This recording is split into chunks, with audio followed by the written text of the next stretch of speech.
Pemerintah Kota Palembang berkoordinasi bersama Balai Besar Pengawasan Obat dan Makanan atau BPOM di Palembang melakukan sidak pengawasan intensifikasi pangan dan makanan buka puasa bulan Ramadan dan menjelang Hari Raya Idul Fitri 1440 Hijriah di beberapa pusat penjualan produk pangan di Kota Palembang pada Jumat 17 Mei 2019.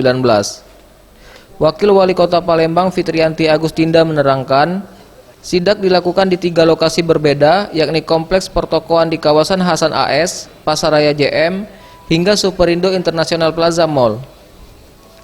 Dari sidak ini tidak ditemukan adanya produk makanan kemasan yang melewati batas kadaluarsa ataupun mengandung bahan berbahaya, namun masih ditemukan makanan yang belum terdaftar di BPOM di Kompleks Pertokoan Hasan AS.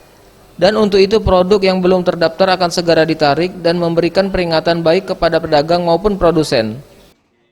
Mulai dari Hasan AS, terus kita masuk JM, terus sekarang masuk IP. Kalau berdasarkan pemantauan kami, baik di JM maupun juga di IP, itu tidak ada yang makanan expired ataupun mengandung bahan-bahan berbahaya.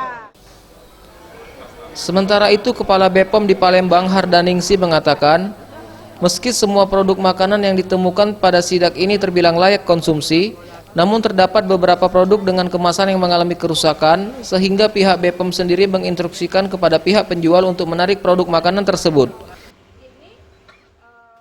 Dari hari ini di toko retail itu tadi masih ada ditemukan beberapa makanan yang mungkin penyok ya kalengnya, nah itu sudah kita suruh ditarik saja dan sudah di suppliernya ya.